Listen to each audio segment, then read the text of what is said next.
I'm Rob Shields, and this is Peace Talks, the podcast that covers everything to do with competitive jigsaw puzzling. Finland gave the world saunas, heavy metal, and apparently elite speed puzzlers. Hanna Lehikoinen documented her entire rise through competitive puzzling in real time on Instagram, the good and the bad. And today we talk through all of it together. Hanna Lehikoinen, thanks for joining Peace Talks. Thank you. I'm honored to be here.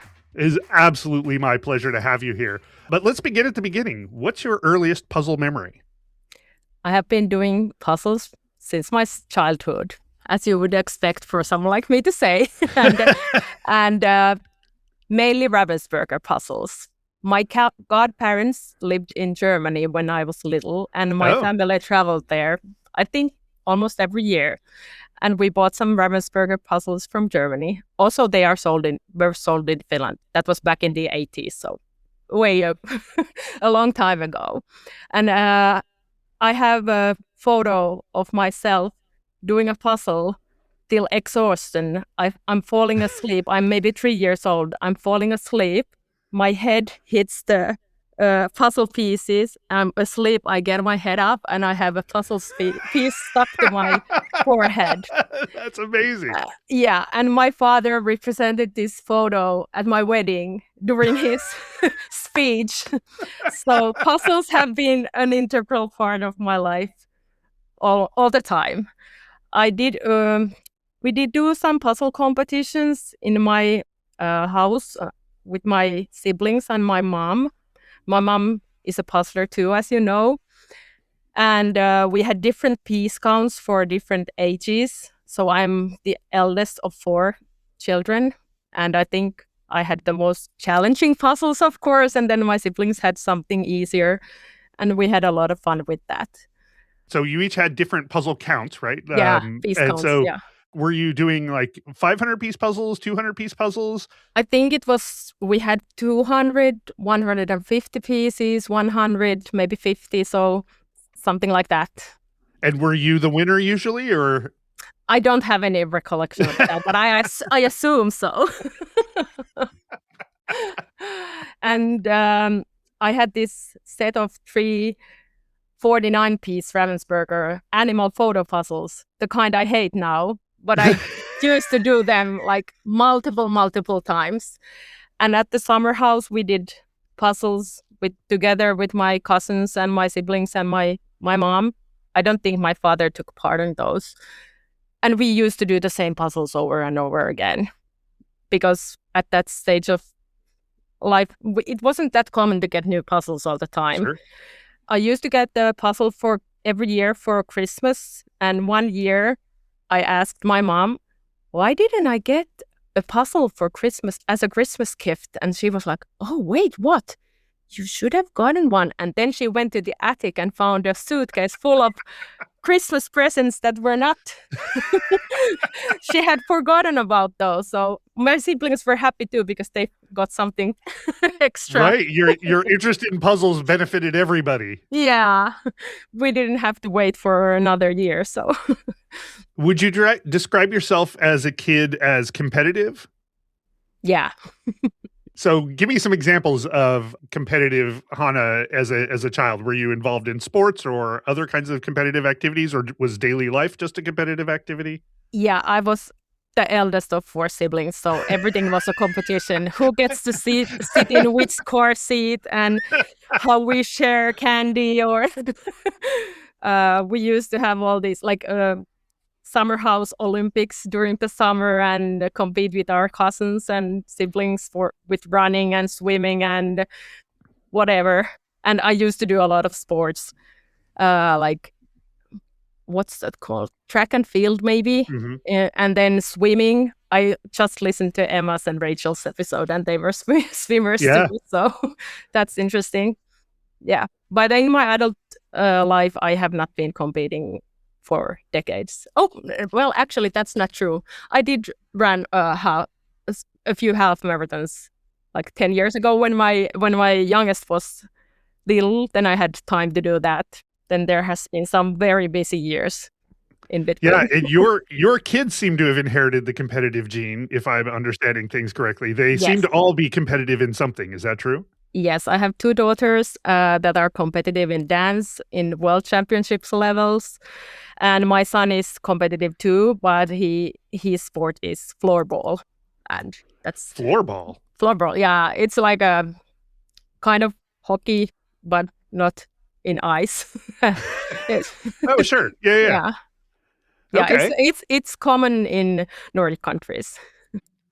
So was puzzling a ever-present part of your life up until you heard about competitive speed puzzling? Like, is that something you always did, or did it come and go from time to time? Yeah, I have been puzzling all my life. During teenage years, I used to do puzzles with my best friend. We were just doing big puzzles on the floor, and I by big I mean 1,000, 2,000, 3,000, 4,000, something like that. Oh, all right. We tried to do a 5,000 piece puzzle. I bought that as a present for myself when I turned 18 or something, but or 16, I'm not sure. But we never finished that one. It was an ancient world map that was Oh, by Educa. That was hard. So big puzzles are not my thing, but like doing 1,000 to 3,000 piece puzzles with my friends, that's nice. and Yeah. were these like when you were doing this with your friends, were these like puzzles that would sit on a floor or a table for like a week or something? Or is that something like you started it and nobody left until it was done? Both. Yeah, the bigger ones stayed there for a week or two, and the 1,000 piece ones we usually did at Sure. one go. Yeah, and then during my studies and when I got married and had kids, then I just did puzzles during holiday times, during Christmas and during the summer at the summer house. And then when COVID started, this is the usual story. When COVID started, I started doing a lot more puzzles since I didn't have to take my kids to their hobbies because everything was canceled. Kids were holding So you back. yeah, in a way, yes. And also our house, we didn't have a table for puzzles, so I had to Mm. do the puzzles at the dinner table. And my family was not happy for me to occupy the table for a long time, so I had to uh, be faster.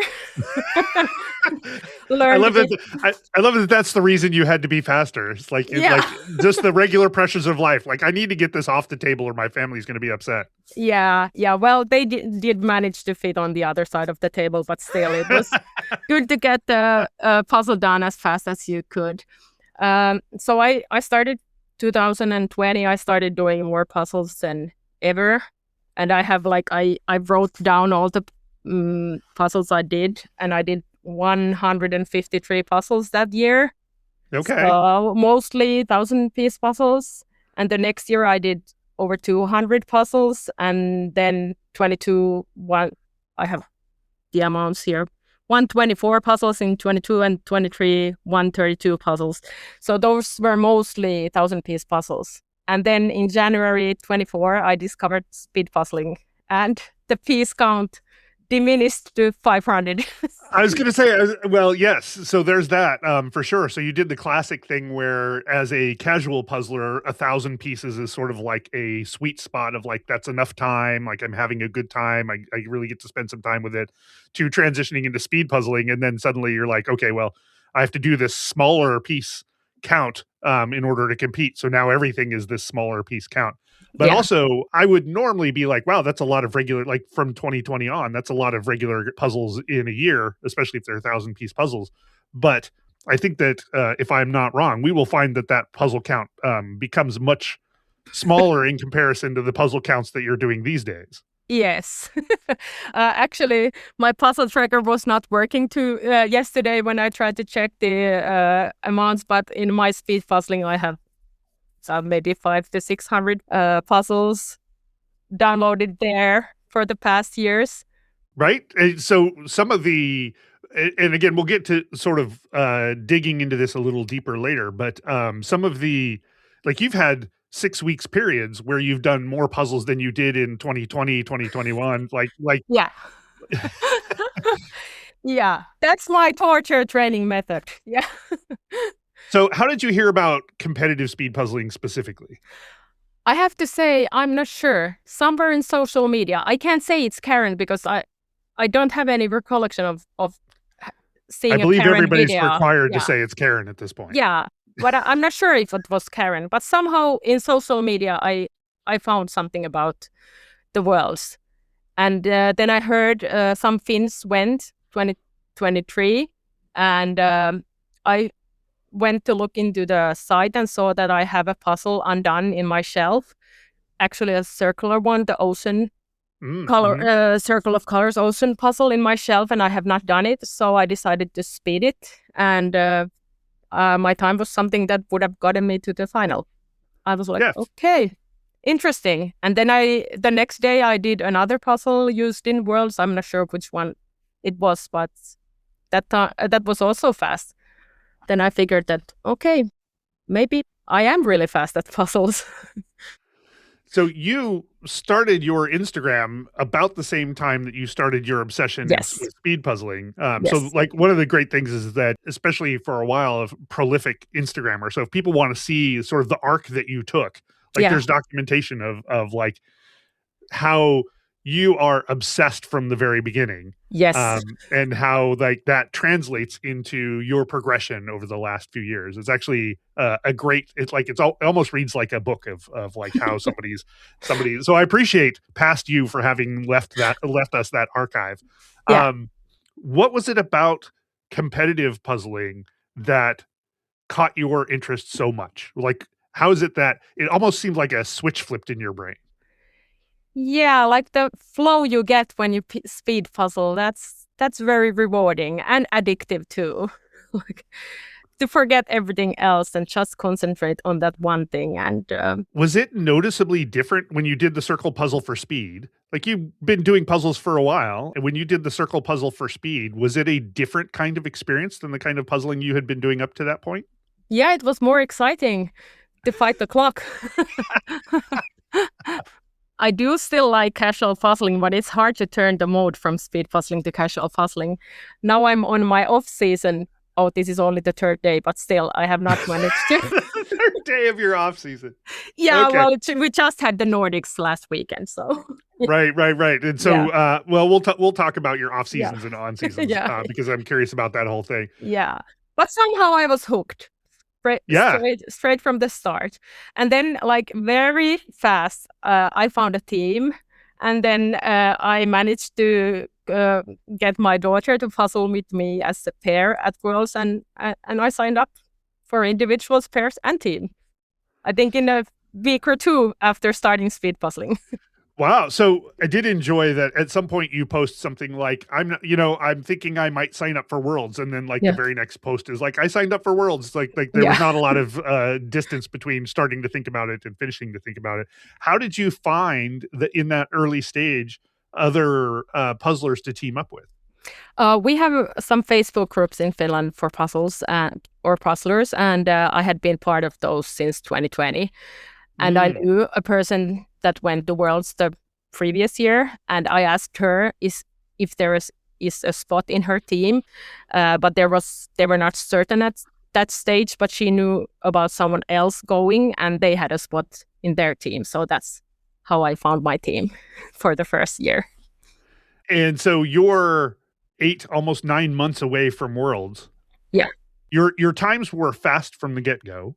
Did that make you think that you could be competitive? I'm not sure, because Worlds was my first live competition, so I was always doubtful how I would perform in live competition. In person, yeah. Yeah, in person. So, but I decided to take the leap and try it, see how it goes. And I knew I had enough time to like get better and get faster and train and try different things. And so was there an intentional approach to improving yourself? Like some people just puzzle because they like to. Some people add a lot of volume. They do more puzzles and that's how they get better. Some people put some thought into how to improve specific skills or strategies. Was there any of that? Where would you put yourself on that spectrum? I think I tried it all. Except analyzing myself. That is very hard for me. That is something I have been talking with my friend Victor Victor Katzpacek. Yeah, so that's what we have been discussing from the beginning. Like I think he contacted me in Instagram that spring when he made his account, and we have been chatting ever since. And he is very good at analyzing. I'm not, so I can use sometimes him to analyze me. Well, I mean, Victor is extremely observant, so I would Yeah. not be surprised if he was like, if you were like, "Hey, tell me a little bit about how I'm doing," if he didn't have thoughts, right? Because Yeah. he one of the best things about Victor is he's thoughtful about everything, like deeply thoughtful about everything, and so Yes. like he's thinking about every part of the competition. Yeah. Then I just tried different things like space management. I used to have the pieces all over the puzzle, like everywhere around the puzzle. And then I tried them on the left. That didn't work. Then I tried them on the right. That started to work. So that's what I stuck with. And also, I usually do the edge first. Sometimes I tried not to do the edge first, but that didn't work for me. Of course, if the edge is really hard, then I will leave it. But almost all the time I do the edge first. So I tried some different things. Also, I tried to speed puzzle small piece count puzzles only with my left hand, which is my non-dominant hand. And yeah, pick and place I didn't really have to practice that much because that's something I do. Like that's my normal style of puzzling. But also, right? Yeah, also some things I found funny. I also went back to my Instagram for the first posts, and I'm saying there that I don't look at the box much usually, which is a lie. At least now I look at the box a lot. After doing some unbox training recently, I look more at the pieces than previously, but yes, I use the box a lot. And also I'm saying I like gradient puzzles, but I used to like them when I wasn't speed puzzling, but they are not my thing now anymore. So it was funny to go do those first posts and see what I was thinking back then. Yeah, it is like I said, it is a great resource to see how you have evolved over time, and what things you're good at and what things you love versus what things you hate. You don't hold back. You're definitely like, if you don't like a thing, we're gonna notice that you don't like that. Yeah, and that has been my strategy all the time. Like telling as how it is, and also showing all my times. I'm not posting only my good times or my good days or when everything works. I'm only also posting the bad times when I'm frustrated, when I'm having a bad day. I get disruption, like my kids disturb me while I puzzle, and we're people. There are good days, there are bad days, and we get good times and bad times. And I think I have gotten a lot of positive feedback for that other people find it motivating to see that a fast puzzler can also struggle, and it takes a lot of work to get to the level I am. Yeah. And I have really enjoyed that feedback, because sometimes I feel like people might find it boring for me to post like 6 puzzles a day, but most of at least the feedback I get is positive. Yeah, and I think that I mean, everybody has different accounts have different purposes. So there's definitely like if you just posted if you just had like Hanna's winning account, right, where everything was positive all the time, there would be definitely a lot of people who are into that, right, because it would be aspirational. But I think that having insights into the ups and downs, the things that work well and the things that don't work well, the trauma, is a way for us regular people to really get a sense that it is not all sunshine and rainbows at the top, right? Like you said, and it is very visible. It is work. It is effort. You are doing things.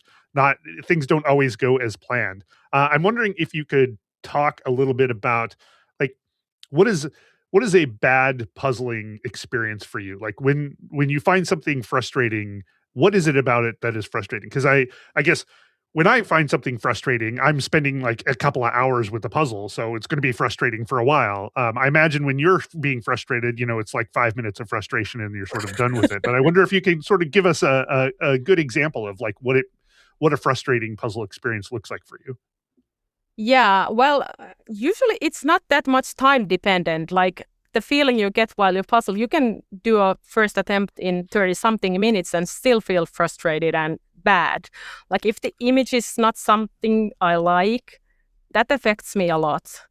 And I will have to like dig deep to get the good mindset for What's that. an image that you don't like, for example? Photos, landscapes, solid colors. Like I'm into details. My brain loves details. It goes to every single little detail there is and attached to that. And that works well for me. I was watching an interview with you very recently. I feel like Yeah. maybe this was the Nordic where somebody was asking, or maybe an EJJ interview, but somebody was asking, like, can you give advice to the people who are still puzzling? And you were like, look out for this really small thing across this small area because like that helps you differentiate things. And I was like, I don't even see that in the puzzle, so I had to like blow the puzzle up to see that level of detail. So this level of detail though is something that speaks to you. Sounds like. Yes, absolutely. Details speak to me. So solid colors and dark colors are hard for me, and shape work. So that is where I get most frustrated. And I can do shape sort. That's fine, but I'm just not fast with the shape work. That's when I get frustrated. If I'm in a competition in a puzzle with a puzzle like that, that's when I start to go to panic mode, and I really have to work to stay calm and just concentrate on my music and try to brute force it. So it's more than just frustration, it sounds like. So like if you're saying panic mode, that means that like okay, that's in competition. At home I don't do that. There's not a lot of reason to panic. There's not as much at stake. Yeah. Yeah. So how do you get yourself back when you're in competition and you're frustrated and starting to get in panic mode? Is that just like reminding yourself that you can do this and that you're capable and strong and important? Absolutely. I just try to tell myself, I have done a few puzzles previously. I know how to puzzle. I find it remarkable how much elite level puzzlers need to remind themselves that they are elite level puzzlers. I've done a puzzle before. Remember, you can do this. Remember, you're fast. Oh, this is a very common topic at competitions. Is that right? Like before every competition, I tend to have this chat, maybe not to myself, but to my friend or the fellow competitor at my table or someone. We know how to puzzle. We have done it before. Just do the thing you have done always. Do it. So do you get nerves before puzzle? I mean, you've done so many competitions, so many puzzles. Like, do you still get concerned at the beginning of a competition? Now I was at the Nordics this weekend, and I was more relaxed than ever. I was also I slept like the baby before the competition, and I was like, this is worrying. Why I don't have the nerves?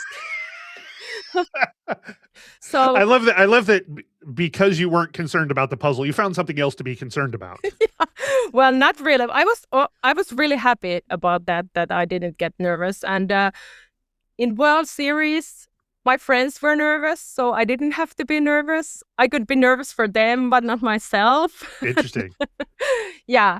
And the competition stress has gotten a lot, it has diminished over the past 2 years. Like my first live competition, in-person competition at Worlds, I was sure I would die or faint or puke at least. So, and the semi-final, I was just hyperventilating at the end so much that I almost passed out. So it has gotten a lot better. Yes.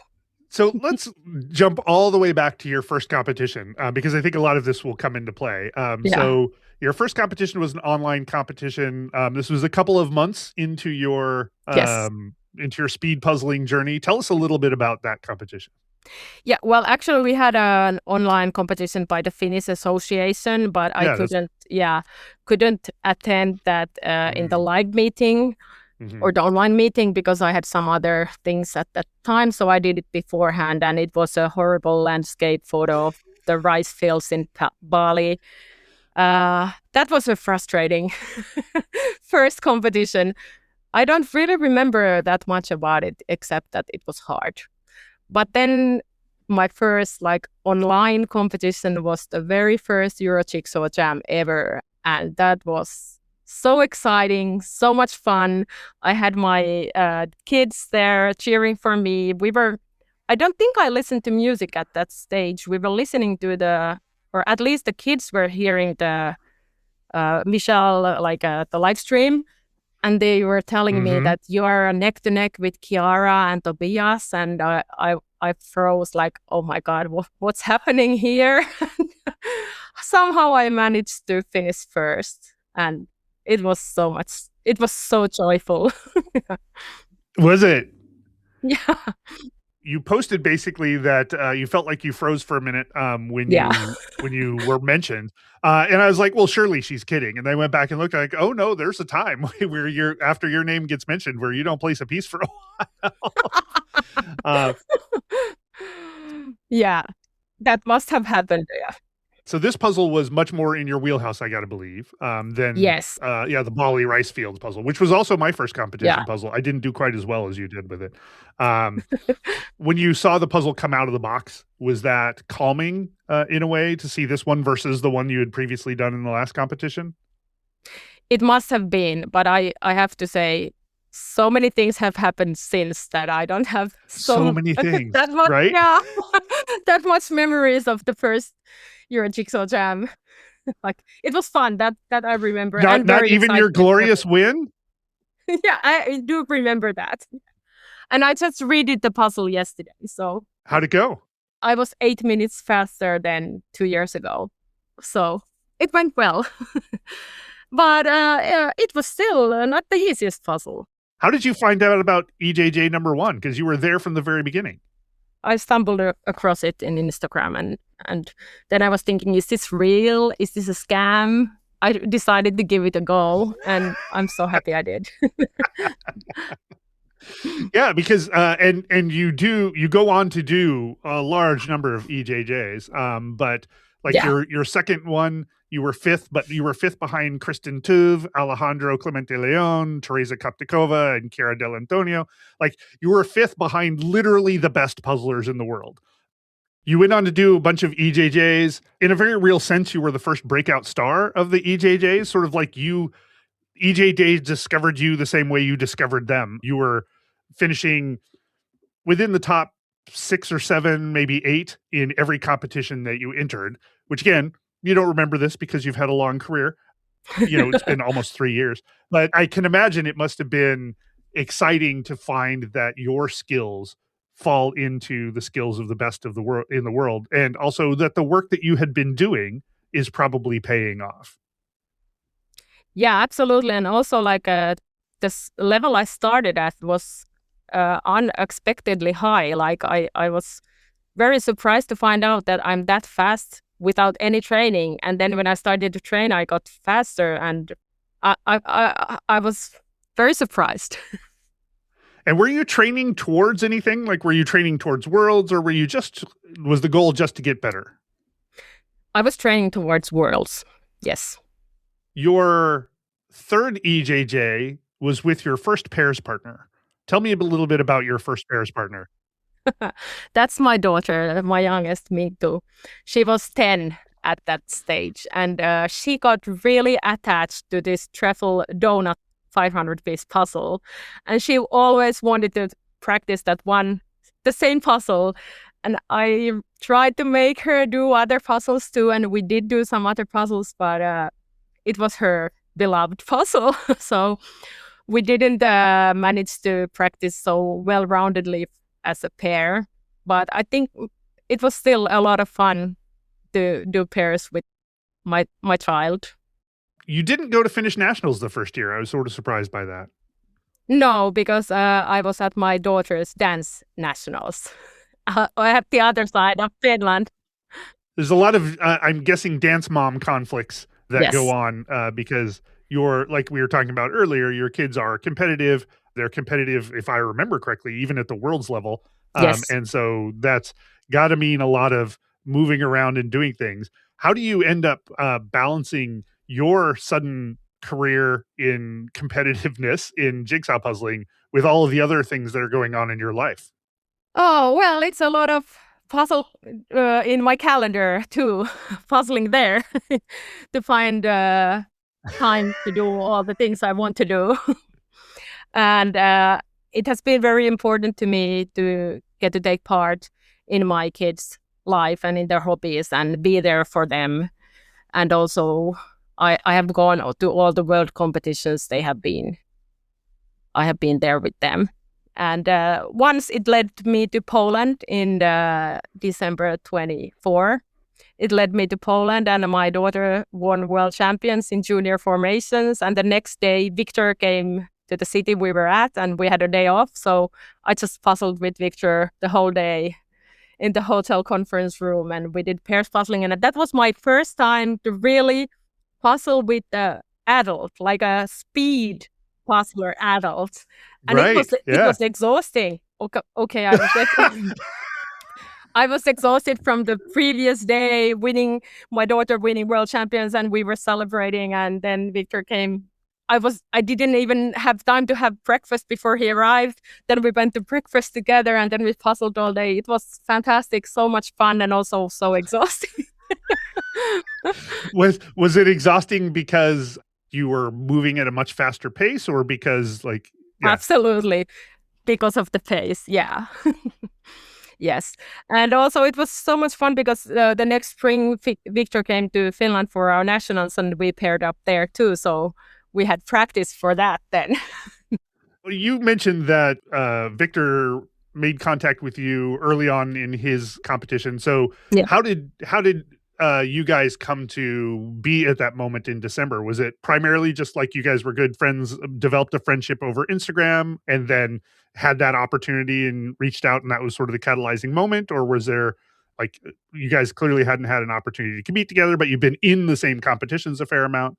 Yeah, we met at the Worlds I think we might even have met at the train station in Madrid. I met Michelle there, and Andrea Beng, and James Nicholson, and yes, Kasha, his daughter, and yeah, I met Chiara Del Antonia. I met there too. I had been chatting with Chiara and also Andrea online for months before that, and also with Tobias. And we took a photo with Tobias and Chiara at Worlds, like the first Eurojigsaw Jam podium placement, the three of us. And then we spent a lot of time with Victor during the first Worlds. We did some pair puzzling outside. Yeah, I did do pair puzzling with him outside the dome at the tents, but not only one puzzle at a time or something, not the whole day.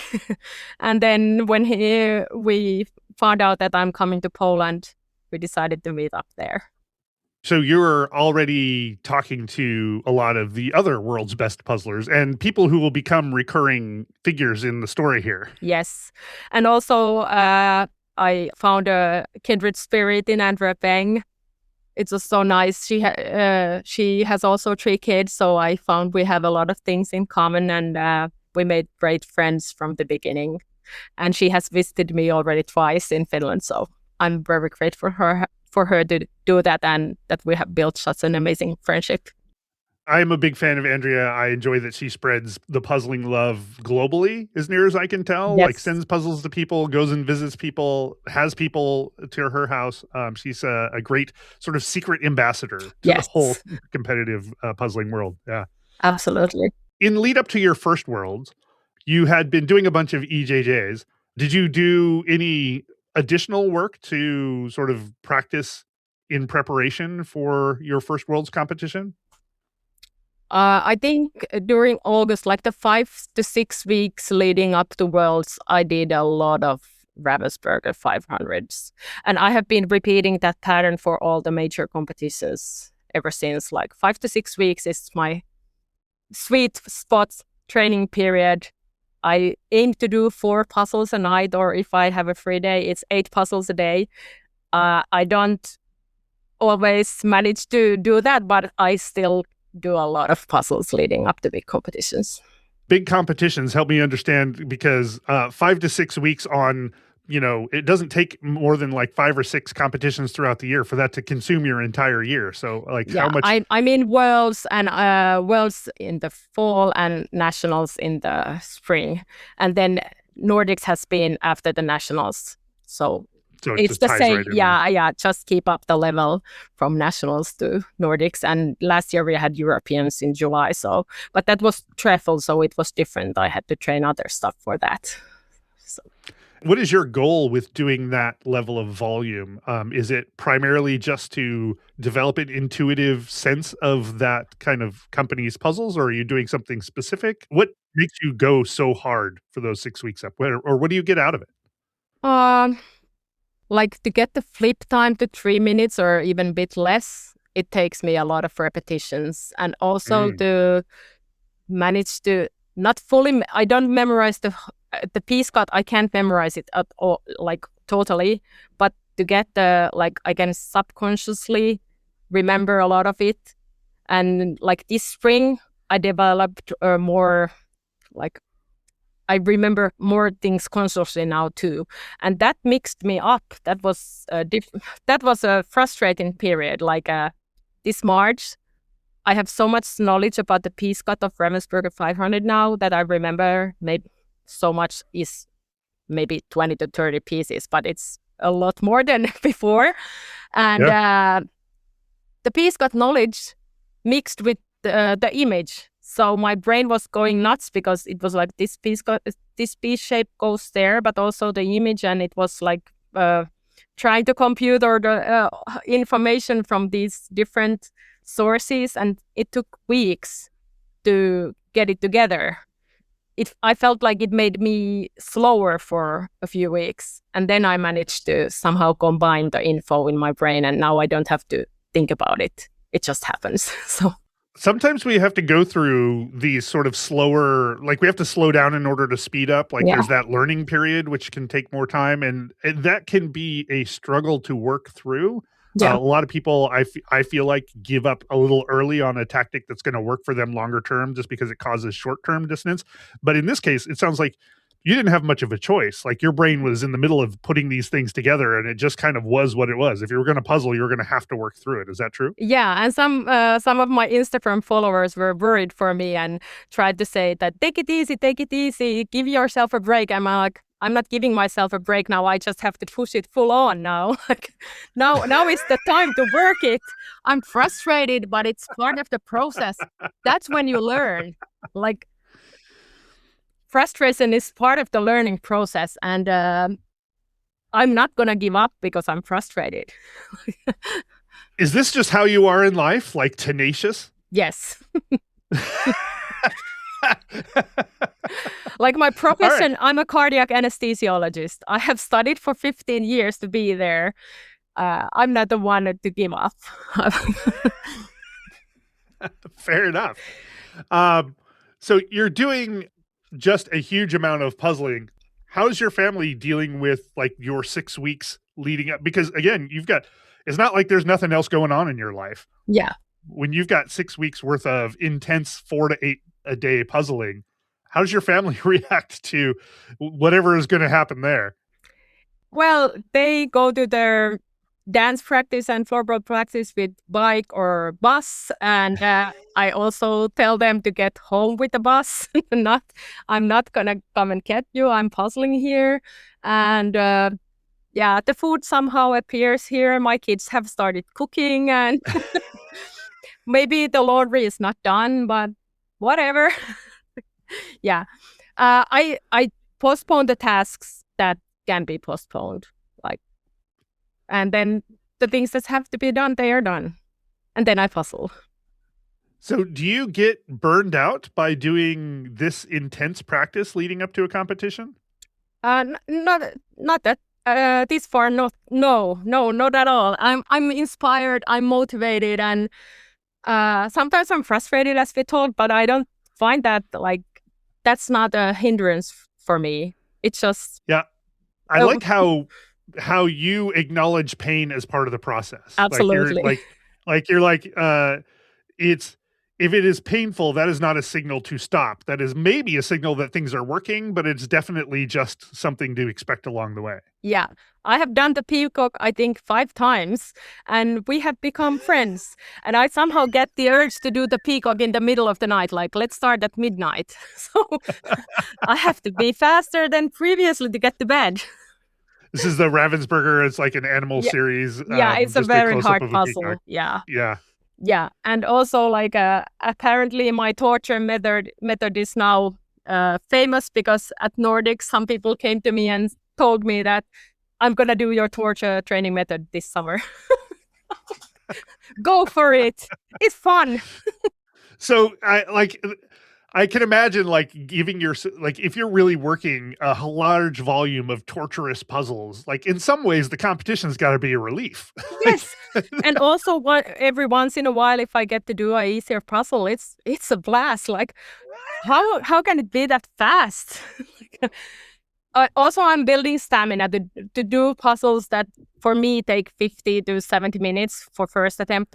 So that's that's a hard for me puzzle, and doing those will build stamina for the other puzzles that are easier. So they feel even much easier and faster when you have done a lot of those harder puzzles. When you went to Worlds for the first time, you're still early in this journey, but you've been going at it for 8-ish months. You had signed up fairly early for Worlds, so you've been looking forward to it. You've been practicing for it. Were you excited? Were you nervous? Like, what were your feelings as you started heading towards Worlds? Nervous. Yeah? Yes. Excited, of course, too, but nervous. Yeah, because then you start questioning, why am I putting myself on this spot? Why am I doing this to myself? Like, why do I want to do these things that are making me panic? And yeah, because you're not afraid of pain. Yeah, like yeah. I still went there and I did it. So, did you have any particular goals for that competition? Not really, because it was my first in-person competition. I just wanted to survive and do my best. I'm enjoying this sort of contrast between like the Hanna who is just like laser focused and competitive and like is going to do everything to optimize herself to put herself into a position to win, and this sort of like, I don't know if I'm any good. I don't want to put any pressure on myself, so I'm just going to like, those things seem unusual to find in the same body.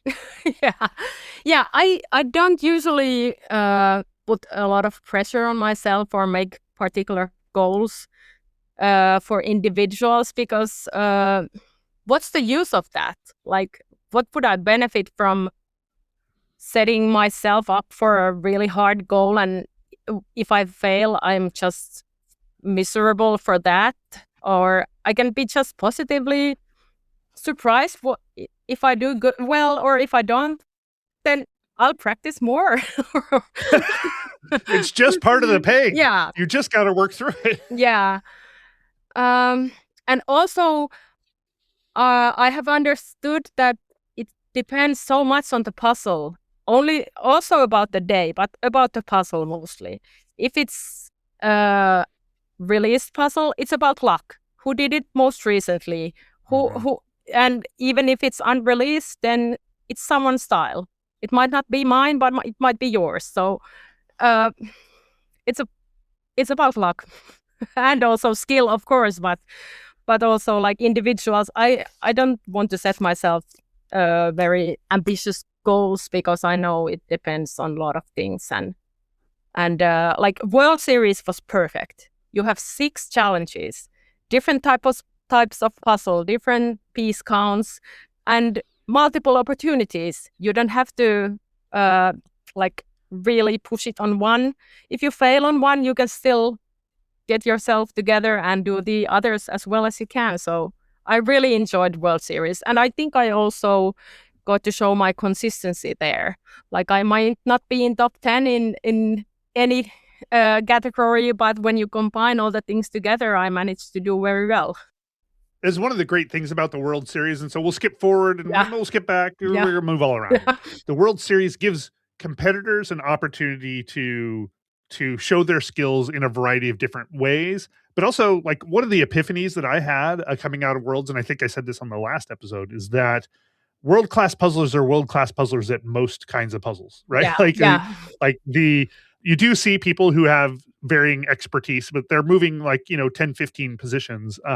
But it is interesting to see how the best puzzlers are still the best puzzlers, even in a wide variety of formats. Now, you're right. You and a couple of other people, like Rachel Chambers, we talked about last time, are remarkably consistent in that, your level of goodness at one puzzle is pretty consistent along. Although the initial gradient, not your favorite, or gradient and unboxed, and I knew those. But the circular one, that was a surprise. That one went really well for me. I'm not a fan of circular puzzles at all, but it was the most pick and place kind of puzzle of the whole competition. Like very detailed little photos of various travel destinations. So I managed to do very well on that round. Yeah, that was the postcard globe. It's a Gibson's puzzle, but it is just it's a circle puzzle with a bunch of sort of stretched around them square-ish sort of images of postcards.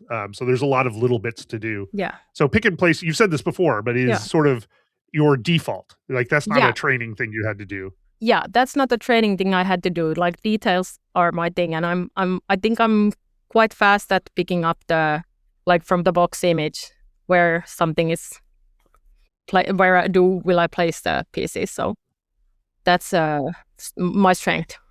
Do the details of the image stick in your brain pretty easily? Or, like you've talked about various times, you spent more time looking at the box and less time looking at the box.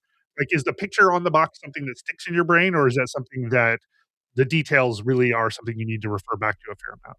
I do need to go back to the image to see the details.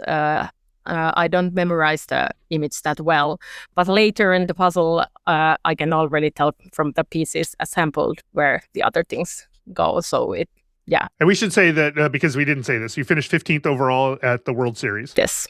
And your best puzzle was the quote unquote busy puzzle, which was the which was not market. busy. No, so talk about that. So tell me more about that, because as a self-professed lover of busy puzzles, I can imagine this isn't what I would think a busy puzzle would be. So I can imagine that maybe it wasn't what you would expect it to be. No, not at all. It was like very easy puzzle with different color sections, and you didn't really need to look to the box image to find where everything goes. But I really enjoyed the puzzle. So I was happy with that too. I was looking for as you've discussed in the previous episode, I was thinking more about the Dutch style of puzzles, like very, very detailed cartoons maybe, or something like that. If I remember correctly, you like to challenge yourself. You like a challenging puzzle in a competition. Yes. We've talked a number of times on the show about how, sometimes easier puzzles are maybe useful for especially early rounds because they give more people a chance to feel like they're doing really well. Yeah. But you come to it like, all right, give me what you got. Give me something. You're not here for an easy time. You're here for challenge me. Yes, I like challenges. Yes. And that's my training method to challenge myself with the puzzles that are hard for me. So one of the things I did enjoy is you're one of the few people who each day got better each puzzle. It didn't look like exhaustion was part of your, this is maybe part of your conversation about stamina building. Yes. It didn't seem like it was a stamina problem for you really at all. No, not at all. Of course it was exhausting, but I really enjoyed the multiple challenges during the days, and the panorama was tough, of course, but it was a great way to end the competition. Yeah, tough primarily. I mean, you're not shy. You don't shy away from relatively large piece puzzles. It's not necessarily a very large piece puzzle, in the grand scheme of things, but it is large in terms of the amount of physical space that you have. Is that where it was challenging, or something else? No, actually, I don't think the space management was an issue for me at all. Like the table was big enough for that puzzle, but the image was hard. Like it was very hard, challenging. And unfortunately, as you know, many didn't finish the puzzle. So that's not the best way to end a competition. It's true. This is the Munchable Munchen Hearts, by the way, from Gibson's. It's a 636 panoramic format puzzle. Do you think a panorama was the right choice to include? I don't think it was necessary, to be honest. Like the top placements were not changed much because of that. So maybe... I believe that was true actually all the way through the race. I would have preferred a random cut, like something different. And I did give them feedback that maybe next year you can do a random cut puzzle for that or something like that. So maybe like give the same time frame for that last challenge too, but give another type of puzzle. Are there other things that you would like to see in a future World Series, like different categories that they didn't include absolutely. I would love to do pairs and teams for World Series too. So hopefully they can make it happen. That has got to be a long amount of time to set aside for that. Like you can't. Yeah, we had a plan. Like we made a schedule suggestion that you do 2 rounds of individuals in the morning and 2 rounds of pairs in the evening. So and for 2 days. So it's 4 and 4 challenges. So not 6, but 4 and 4. And then 1 a day for teams. So it would be 3-day competition. Again, I think of like the Hanna Lehikoinen pleasure by pain sort of approach to puzzling here, where like you are willing to push things as hard. Like you want things to be pushed hard, right? Yes. Like give me hard challenges, give me a series of hard challenges, and then give them all to me back to back over the course of several hours on the same day. Which means to me that like at some point in your puzzling journey, you did the 24-hour competition in France. Yes. Aside from the folks you were there with, which we'll talk about here in a second, like this feels like now that I know you a bit more, like this feels like a Hanna friendly sort of competition. Like it's 24 hours. Like you can't get much more stamina than that. Yeah, it's fantastic. Marathons, that's great fun. Oh, I love it. So you went to your first marathon with a world-class team of folks, some of the like pretty much everybody you've talked about already. So there's yourself, Chiara, Andrea, Victor, Karen Puzzles, Tobias Premier, and Kati Reiner. Yeah. Yes. Tell me first a little bit about how the idea of this team going to that event coalesced. Oh, it started at Worlds. Chiara was planning this France Marathon, and I was honored to be invited to puzzle with this team. Alejandro was also invited there, but he couldn't make it the first year. But this year he was there with us. So. Yeah, I was going to say year 2, you decided to up the game and add Alejandro to the team. So it's like, okay, well, because you guys, not surprisingly, given the team, you guys did first, shocking, right? Yes. In the first year. And you guys were like, well, that's not good enough. We probably need to add some more world-class firepower to our team. But it sounds like you were saying that he was invited to the first year and couldn't make it. So it's not like you guys were greedy and were like, okay, give us all the world-class people on one team. No, he was supposed to be there the first year too, but he couldn't make it because of his university commitments. Right. So you mentioned earlier that shape work was not your favorite, but this first year at the 24-hour marathon, like you had a class in shape work, right? Well, that was a collective trauma for the team. Tell us about your collective trauma. Yeah. At 4, I think it was 4 a.m., we got a 2,000-piece puzzle with white snow in the background and then 3 different snow cats or some. I think it was lynx and wolf and maybe tiger. I'm not sure. It was quite late and we had puzzled a lot already. So there was a lot of fur and a lot of white pieces. And first, I think Victor was the first one to get out of that. And then I was the second maybe. And then we went to bed. And when we returned, they were still doing it 5 hours later. So I was happy that the whole team got to take part on it, because then no one could say, why were you so slow with that puzzle?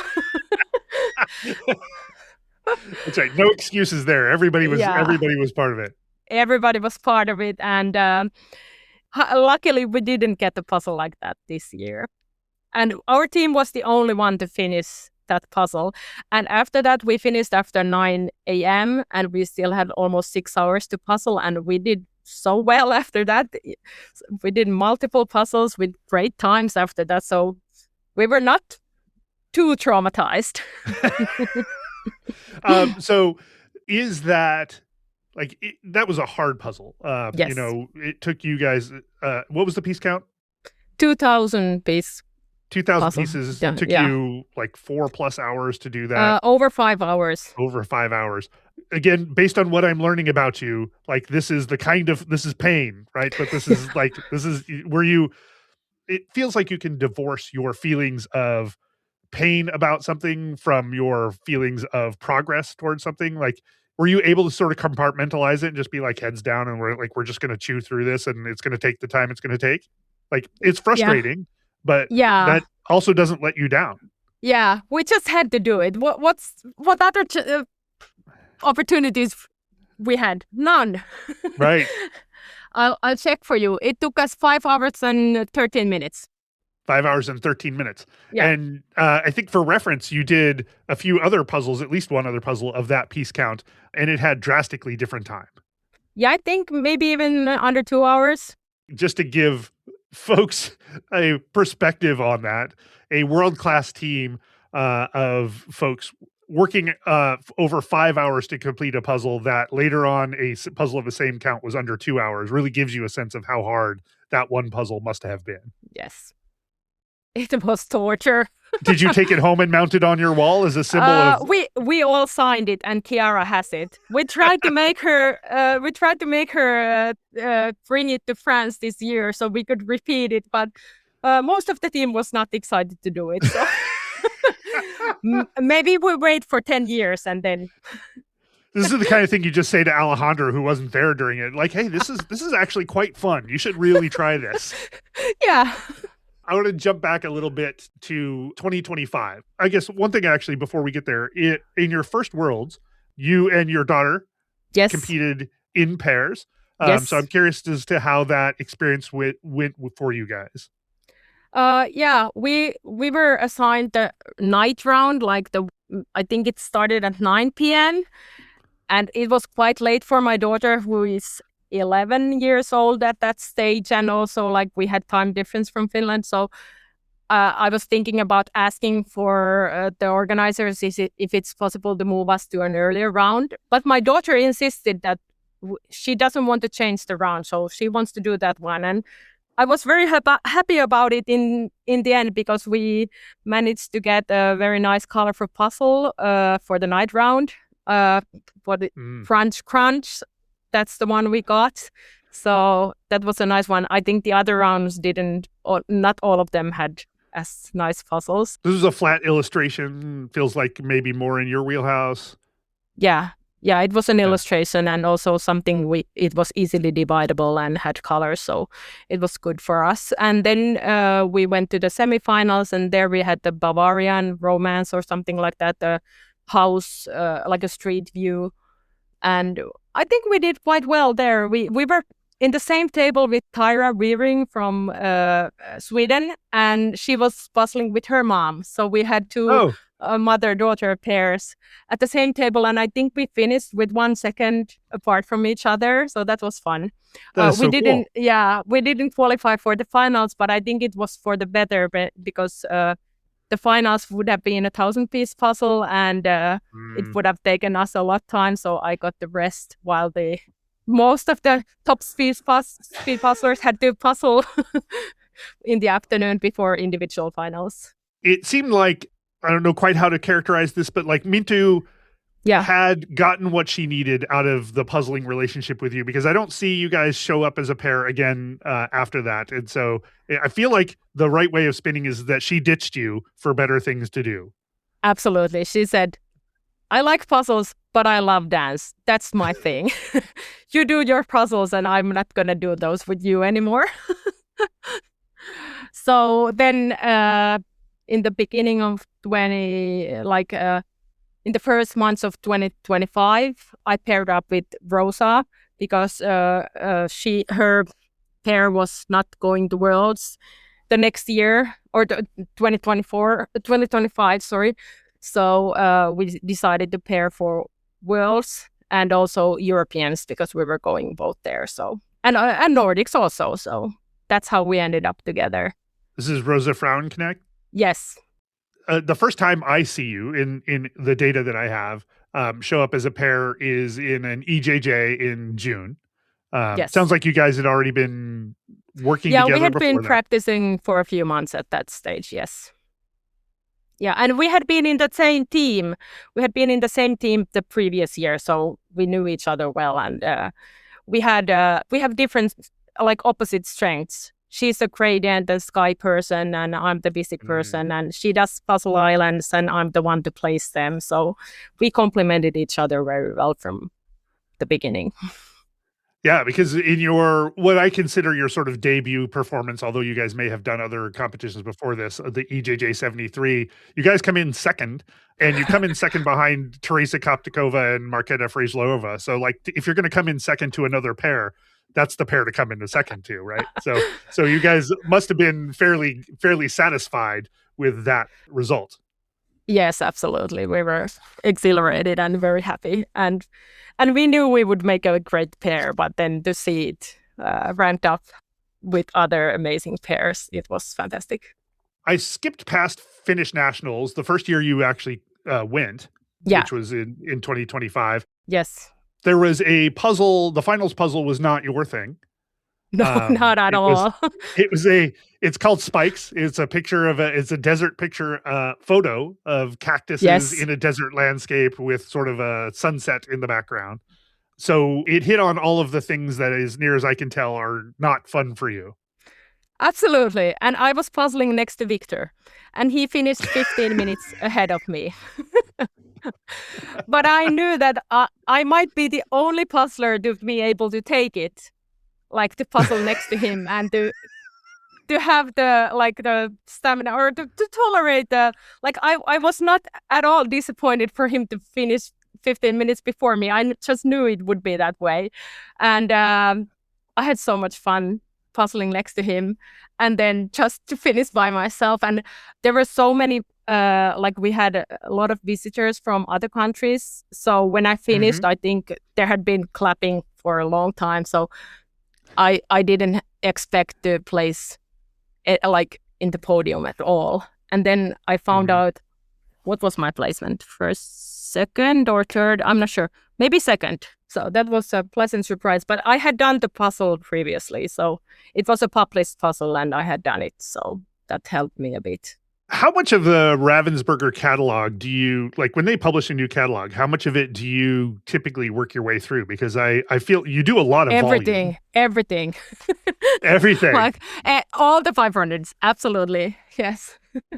All the ones I can get here. And also I try to get, like, all the competition puzzles from abroad, which Andrea has sent me some, and from UK, Janie has been very kind to send me their competition puzzles, and from Germany I have gotten those from Frusi Wilhelm, and Mariana Mendes has helped me, so I have a lot of puzzles. One of the things that I had sort of as a broad note is that you have developed a broad community in the puzzling community, right? You are involved, like, you team with a lot of different people. You are involved with a lot of different people. You have strong networks of people. Even your mom has strong networks of people in the puzzling community. In part, that's because I imagine the puzzling community is very open to that.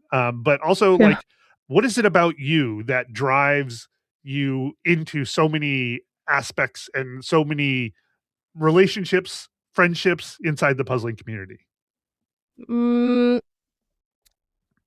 I just like people, like, not all people, but my people, like, and I have found so many great friends in the puzzle community, and I'm happy to share the events and the marathons and all the moments with them. And I have also, like, with many people, I have developed even deeper relationships than just puzzling. Like, we connect in many different levels, and it's amazing at this stage of life to find new friends that have the same interests, and also they can be different ages, different backgrounds, different professions, and still we have a lot of in common, and also like the exchange of opinions and things to like ways to do things around the world. It's very interesting and intriguing and rewarding too. Yeah, competitive jigsaw puzzling selects for a certain kind of person. Yeah. And that kind of person is really compatible with like other people. A lot of competitions don't select for people who are going to play well with others, sort of intentionally, right? Like some competitions are built around the idea that you are going to be the best at the expense of everybody else. The puzzling community just isn't that way, which is great.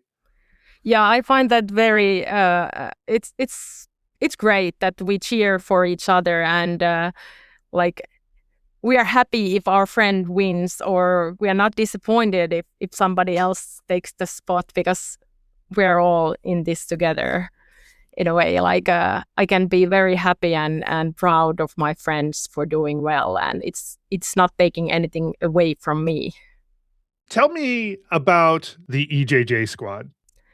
Yeah, we started discussing with Chiara and Andrea Peng at Worlds 24 that it would be great to have an international team, and we figured that we would need a fourth member, and we considered Kati and Victor, as I think Victor told in the interview with you earlier.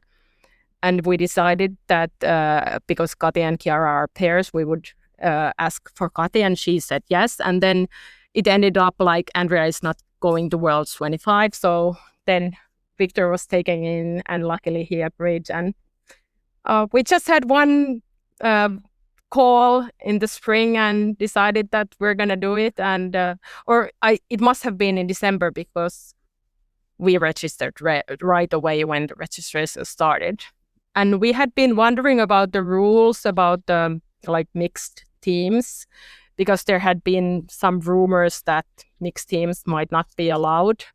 And then when the registrations started, the rules were not up there. There were no rules. So we signed up, and in a few hours, the rules were there, and mixed teams are not allowed.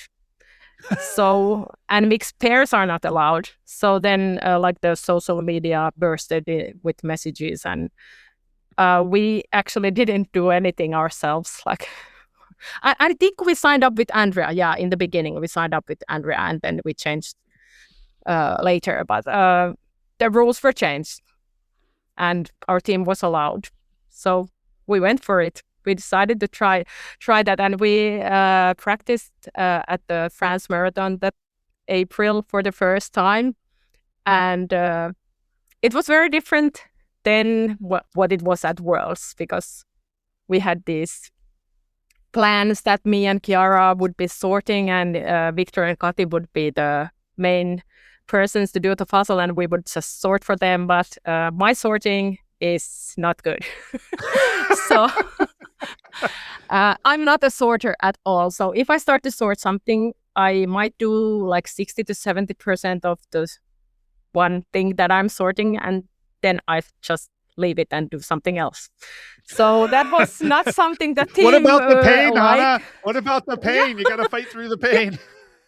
Yeah. Well, I would have had to learn that if we hadn't found out that Victor's thing really is sorting. Like he loves to sort, and he's the best sorter. So that's how it ended up being. And at Europeans, Victor was the one doing the edge, and in the middle of the final, we decided that I'm gonna be the one doing the edge, and he's sorting there. So we decided to change that, and that's the strategy we went to Worlds with, also, and it worked out well. Yeah, I mean, first place in Worlds, that's pretty good. Although it was, I have to say, not at all surprising, right? Like when you put together a team like that, I think I even said this like in the lead up to Worlds. I'm like this is the kind of team you put together if you want to guarantee a first place. Like nothing is really guaranteed, but if you want to have the highest probable odds, like this is the team that you put together. So not surprising. But you said something here I just want to follow up on. So you said your first practice as a team was at the 24-hour competition in France. Yeah. I read that one of two ways. The most logical way of reading that is to say, well, you guys did a bunch of puzzles all together as part of the competition, and therefore that was sort of your introduction. The more likely, interesting, probable way of reading that is that you guys did 24 hours worth of puzzling, but also other puzzling as far as practice. So which of those things? Yes, of course we did other puzzling. So the 24-hour marathon started at 3 p.m. So that morning, all of us, our team of 7 people, 7 puzzlers there, we were doing some puzzles together. Then Tobias and Andrea were doing like a 1,000-piece pick and place puzzle, the two of them. And our future team had our first team practice. And Karen was taking some video of us doing these things. And then also, like, we only did 1,000-piece puzzle then. And then after the marathon, we did another puzzle, 1,000-piece puzzle, but part of the team didn't count as a real practice because we were so tired, like all over the place. Skipping ahead to Worlds. Yeah. Your mom joined you. Yes. She competed. Yes. In everything. So my mom, my daughter, and my son joined me the first year. And we all really loved the atmosphere, the community. We all made new friends and just enjoyed being there. And we just loved it. So my mom and my son volunteered at the Finnish Nationals. So I think that's pretty rare to get a teenager, a boy, to volunteer at the puzzle event. Right. But he was there. This year, neither of them couldn't make it, but last year they were there. And then this year, 25, my mom decided she wanted to tag along, and Rosa's mom was there too. And they made friends. Like the first year, they made friends.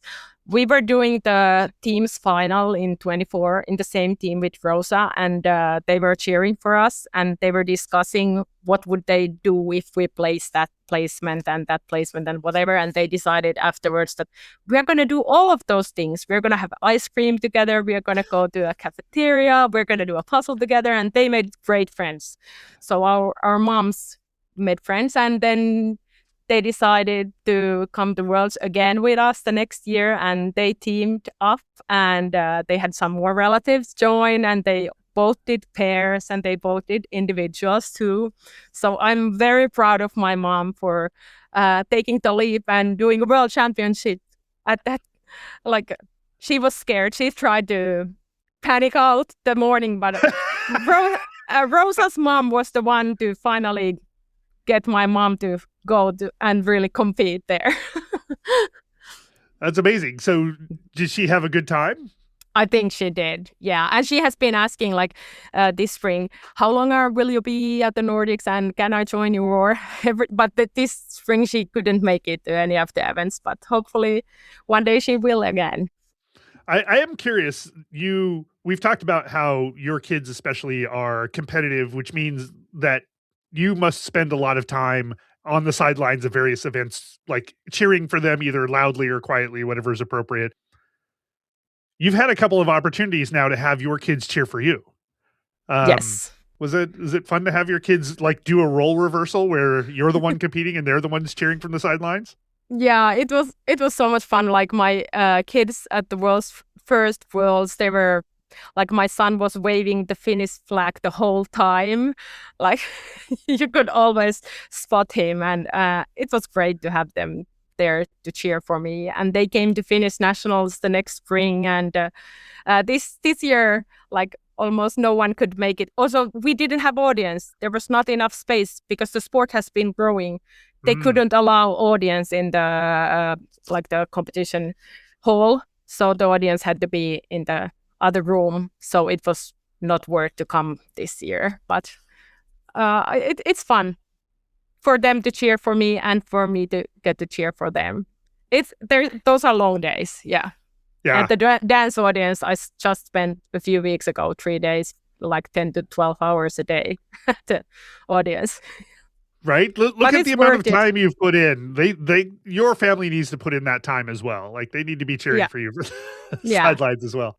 I think we're pretty even, yes. Right. And it is not meant to be symmetric, right? It's not meant that you have to support or they have to support you as much as you support them. Yeah, I think the best way for them to support me is to let me practice at home. Which it sounds like that they do, whether they have a choice or not. Yeah. And when I'm practicing at home, I do take their phone calls or answer them if they are asking for something. I have 2 timers. I try to stop and start them, and sometimes I mess them up. But that's life. And this is one thing I also wanted to discuss about, like, if you only practice when the conditions are good, what are you going to do when you go to the competition and you have a cold or you have a headache or you're tired or something?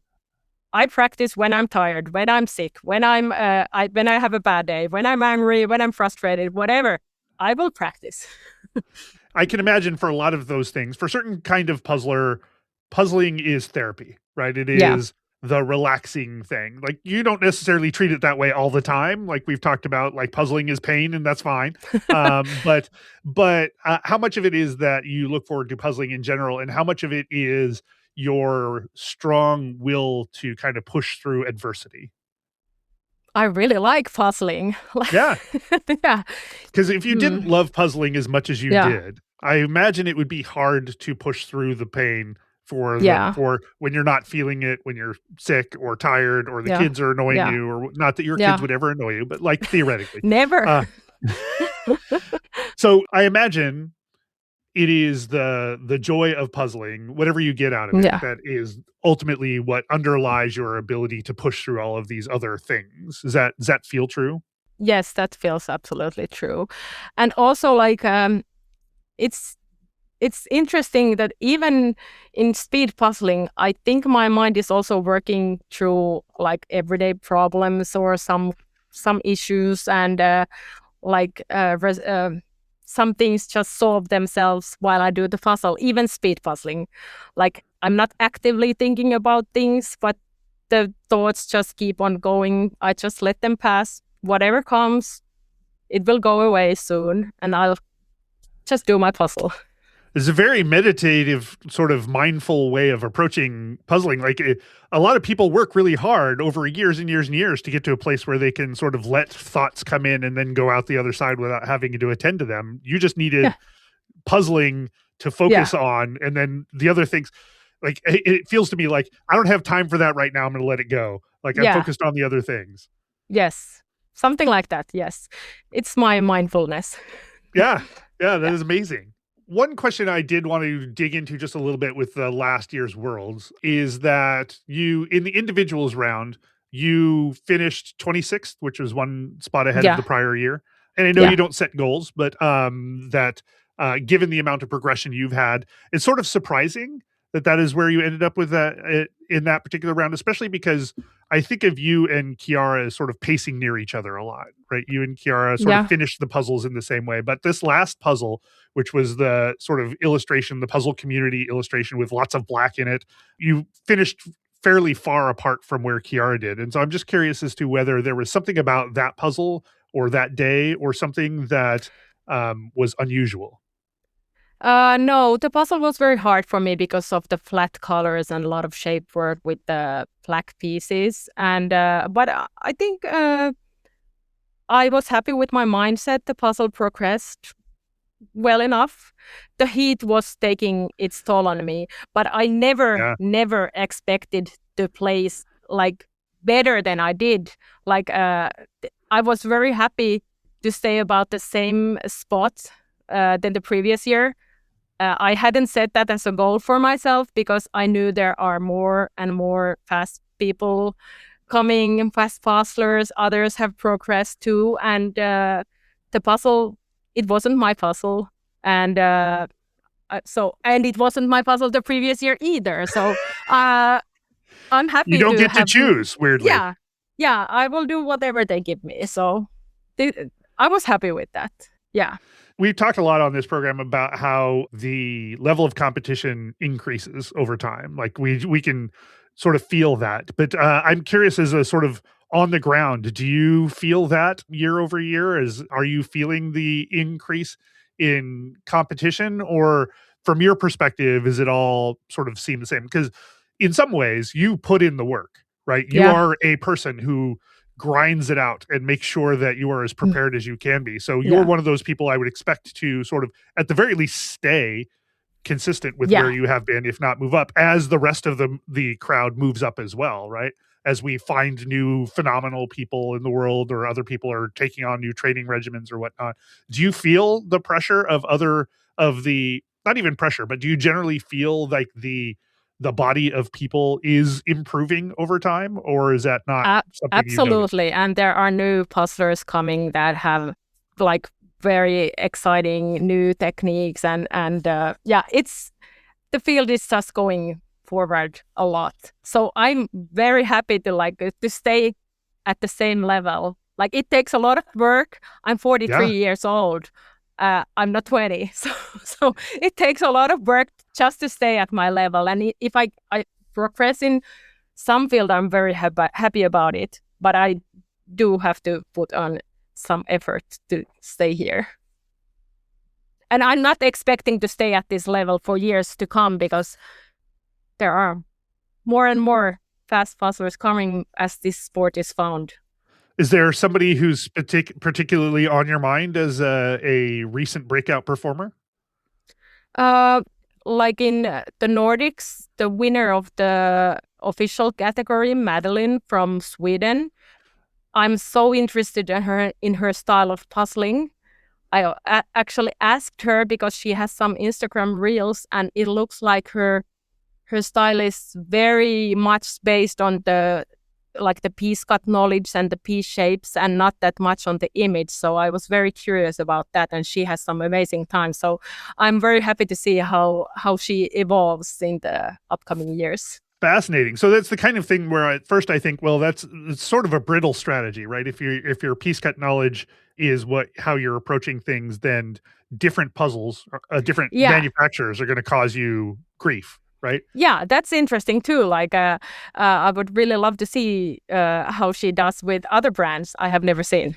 Yeah. Well, to your earlier point about what would be interesting to add to the World Series, like give her a random cut puzzle. Yeah. And see how that works, because not only is it a different cut, but it's a different kind of cut, right? It's not just a different manufacturer's grid cut, but it's an entirely different concept in how cuts work. Like, you get the ones where like the edges might not actually physically connect, right? Like the edges may just butt up against each other, or like some things in the middle look like edges and aren't. So it'd be interesting to see that. But as we talked about earlier as well, people who are really great puzzlers tend to be less impacted than you would imagine by moving from one challenge kind to another kind of challenge. Yeah. I want to touch about one thing at the Finnish championships this year. The Finnish championships ended with a puzzle that was a snowy owl. Yes. And from watching the video, I was like, oh God, that seems terrible, because the video was low enough resolution that it looked like a white owl, purple hills, some green grass, and then just a flat yellow color across the back.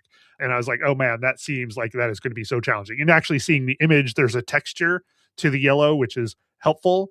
But one of the things that was really interesting to watch was you were sitting right next to Andrea Peng, if I recall correctly. Yes. And you guys were doing exactly the opposite version of the puzzle. Like I think she was even doing it like in a different orientation. Yes, she was. But she started with the yellow background and sort of worked her way through it. And at some point, and this ended up getting mentioned on the live stream as well, you could see that you could almost take your parts of the puzzle and her parts of the puzzle and put them together and get a complete puzzle, because you guys had approached that so differently. So tell me a little bit about that one, because the notable thing about that is that you were progressing along in typical Hanna style, like zooming through the early stages, but that sky really did seem to slow you down. So I want to hear more about it. Let's talk about some pain. Tell me about more about that. Yeah. That yellow sky with some white clouds, that was a pain. That was so painful. And all the time I knew I would hit the yellow wall in the end. Like, I was doing so well at the lower parts with the purple hills and some plants and flowers and stuff like that with details. And then the owl, that was already challenging. It had just black and white different patterns. And then the yellow sky. Oh my God, it was it was so hard. And I think, yes, I did shape sort, but I maybe should have done the puzzle like sideways, like horizontally. Is that the right way? Yeah. The way Andrea did it, because then I would have been able to use the piece cut knowledge I have more to my advantage. But actually, I tried it at home and it didn't make me faster. Help all that much. Yeah, because it's a vertically oriented puzzle. And it did not even occur to, like, Andrea was doing it sideways, and I'm like, well, elite puzzlers do weird things, so I'm not gonna, I'm not gonna put a lot of thought into that. But the fact that could have oriented the piece cut for her, in a way that makes it more approachable, didn't even occur to me. So, that's I did correct my mistake at World Series with the gradient puzzle, and I'm so proud of that. I made the decision right from the start to do it horizontally, like sideways, and then I could use the piece cut knowledge, and I was very proud to do the decision, because in Worlds last year I had the Paris puzzle in the semifinals, and I should have turned the puzzle sideways at the end when I only had the one with the Eiffel Tower and mostly solid colors. Yeah. I should have turned the puzzle, but it was too scary and I was too hot and exhausted at that stage to do the decision. Yeah. And also at Finnish Nationals, I just couldn't turn the puzzle anymore. Like, I just brute forced it that way, but it could have been helpful to turn it. Also, like, to reach the empty spots easier than when they are at the sky part of the puzzle. Yeah, that's a great point, because you oriented it towards yourself. And so if you finish in the sky, as you might imagine, if you can't see the puzzle, the sky is near the top. So you're doing a lot of reaching out to the very end for that. Yeah. How did you like that puzzle overall? I was very happy that we got an unpublished puzzle, and that was great. So it was an even play field for everyone, and it just was someone else's puzzle and not mine. And I'm happy for the podium placement finishers. I know them all, and they're great puzzlers. So it was a good competition, and also a challenging enough puzzle for a nationals final. Yeah, I mean, for a person who wants a challenge delivered. And accepted.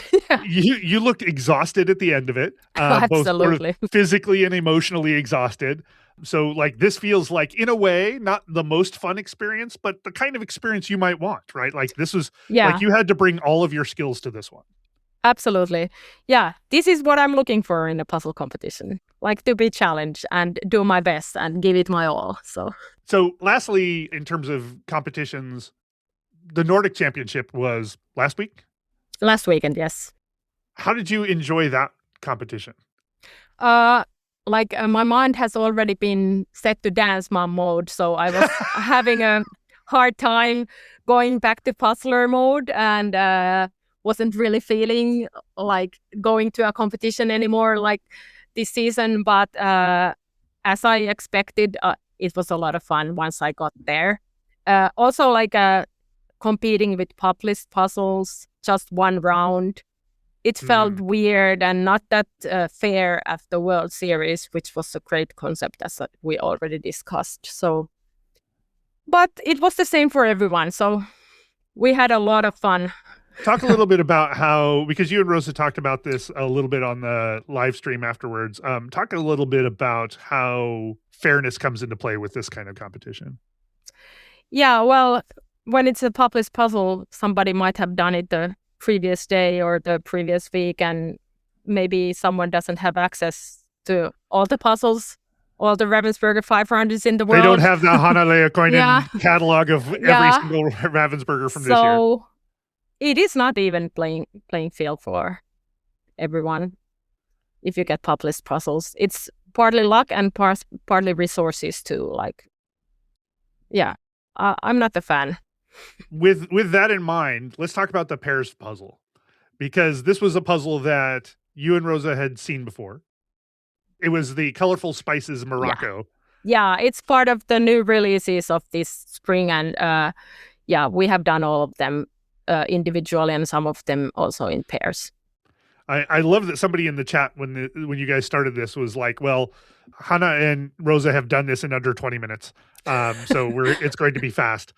And it was. Do I have the time here? It was 19 something.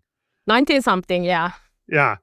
And so as much as, you want to be challenged, in some ways this is sort of the opposite, but it still seems like it would be a lot of fun to do, just to like, all right, we're just going to go fast. We're taking off all the brakes. We're just going to, we have a puzzle that we know, a puzzle that's pretty straightforward. It's got well-defined color blocks and other pieces. Just going to go for it. Yeah. And we also experimented, I'm very, whenever there's anyone discussing or any disturbances, my mind goes there. So it's not good for teams and pairs for me to concentrate on other stuff than the puzzle. So I experimented with music. I just had music in one ear and it worked very well. So I was able to concentrate more on the puzzle, and the music was helping me with that. And I also could hear Rosa too, so that was good.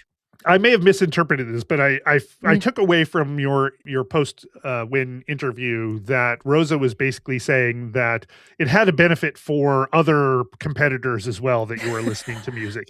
Something that I've noticed, but I never have the audio from you. Is that you seem to be talking in a lot of competitions. Yes. Because that's how I'm trying to keep my mind on the puzzle. I'm talking about the puzzle. So I'm explaining the puzzle to our table mates and the table surrounding us. So whether they want it or not. Yeah, exactly. So that was a good thing for me to be more silent.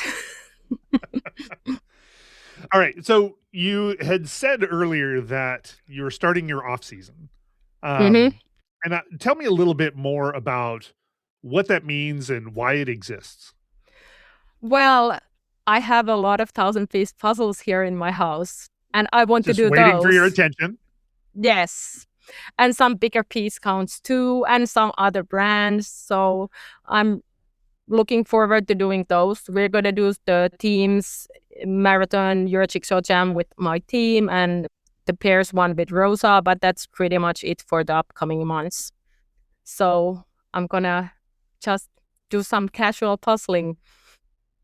And I think I might do some speed puzzling too, yes.